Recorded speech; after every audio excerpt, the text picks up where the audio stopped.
kasih Anda masih bersama kami di Kata Dokter barengan saya, Dr. Boyke dan juga Mbak Kadek ya. Kita masih pengen tanya lebih jauh mengenai kiat memilih alat tes antigen ya yang punya gitu ya. Dan namanya ini COVID-Test. Nah, ini COVID-Test. Tes antigen. Oke, ini bedainnya sama tes-tes lain yang tuh lain apa, tuh Mbak? apa gitu loh. Yang membedakan yang utama sih di swabnya, Dok. Jadi punya kita itu jauh lebih lembut. Tuh kan, buat yang ketakutan sampai berdarah-darah tuh sampai ini teman saya tuh udah nggak pernah mau periksa. Jadi dia benar-benar udah nggak kemana-mana, di rumah aja asal nggak diperiksa sama sekali. Padahal kan kalau mau pergi kemana-mana tiba-tiba ada random test tetap aja mesti periksa kan sebetulnya. Betul. Saking ketakutannya karena pernah berdarah, berarti kan operatornya barangkali kurang lihai lah sebetulnya ya. Boleh tahu nggak nih kan kalau orang-orang di kita kan selalu nanya halal haramnya dipakai ini karena kan dia kan tetap aja ketahuan. Tanyanya ke sana dong, bukan ke sini. Maksudnya Mbak nih ini bahan-bahannya apa saja yang dipakai oleh tes ini?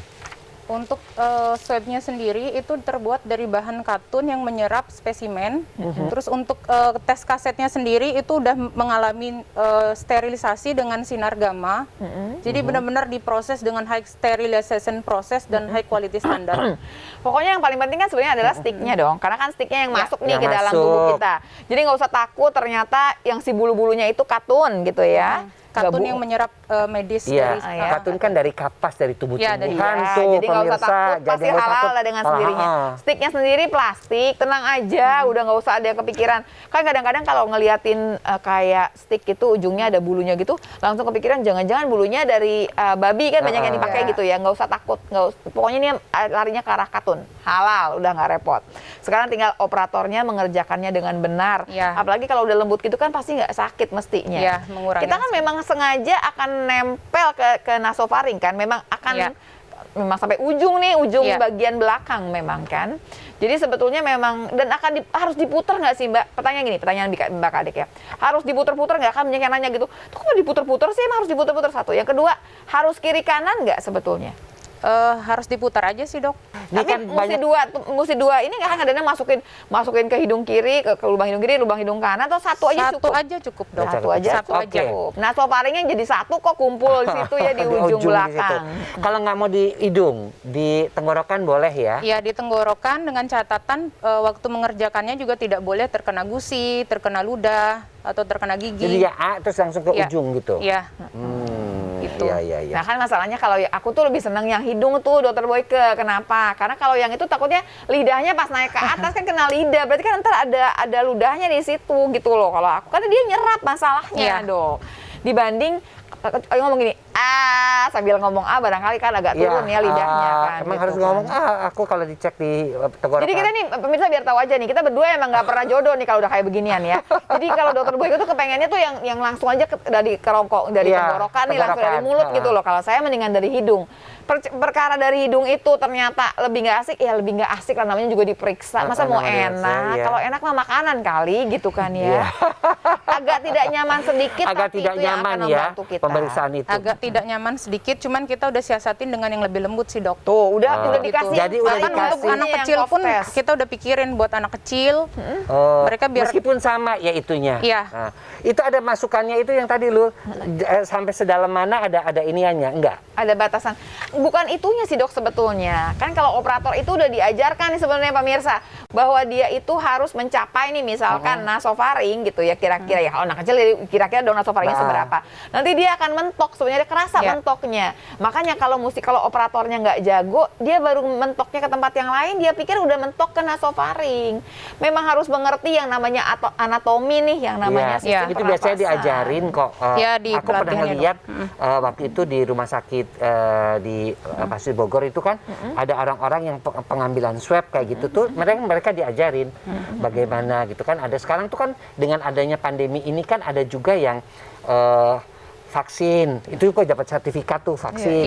Kemudian sekarang adalah pengambilan swab, itu juga dengan sertifikat. Ini sebetulnya marketnya COVID-Test ini hanya tenaga medis kah atau gimana sih sebetulnya? Atau barangkali kita nih orang awam boleh juga nih memiliki COVID-Test, nanti tinggal yang mengerjakannya cari yang operatornya aja gitu, memang yang bersertifikat. Panggil dokter atau yang mereka yang udah sertifikat perawat, boleh nggak begitu? Boleh, seperti itu sih, Dok.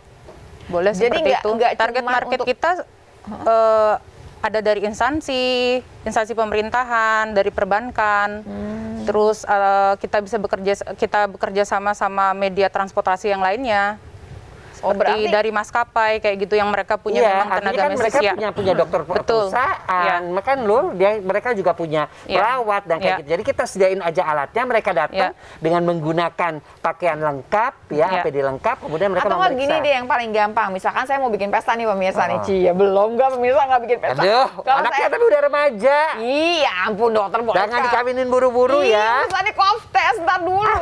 Misalkan saya mau bikin kumpul-kumpul di rumah nih, walaupun barangkali keluarga nih, cuman kakak saya, adik saya, tapi kan mereka bawa suaminya, bawa anaknya nih. Saya mau udah deh kalau gitu udah lebih daripada 25 orang. Ini kan satu kotak ini isinya 25 ya biasanya 25. Kan. Ya oke nih, saya beli nih 1 kotak atau 2 kotak atau 3 kotak lah barangkali gitu ya. Itu bisa nggak saya beli sebagai, maksudnya kan saya jadi orang awam aja beli, bukan perusahaan gitu, bisa?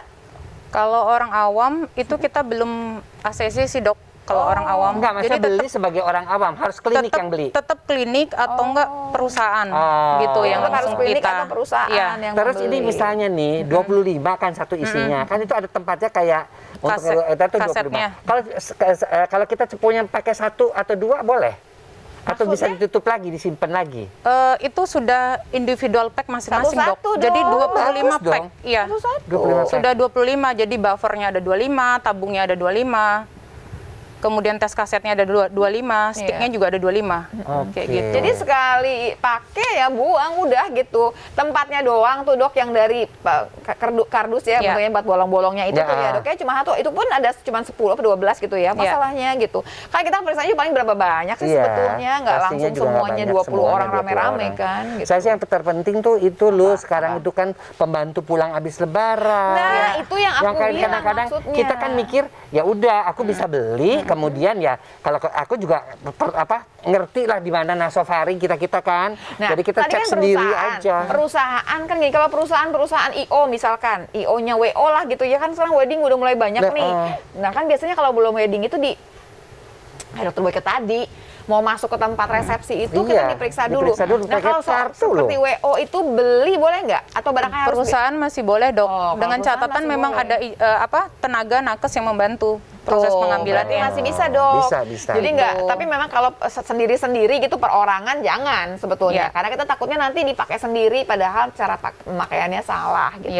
Dan satu lagi sih sebetulnya, kalau pakai sendiri itu kan nggak ada surat yang dikeluarkan kan. Kalau misalkan dari klinik atau dari apa ada surat yang dikeluarkan bahwa sudah pakai cough test dan ternyata tidak reaktif. Nah pemirsa, mau tahu apa lagi nih lebih jauh kita akan gali. Pokoknya cough test ini udah oke, sensitivitasnya, spesifitasnya, tapi kita pengen lebih banyak lagi mengetahuinya. Jangan kemana-mana pemirsa. Tapi kata dokter ya.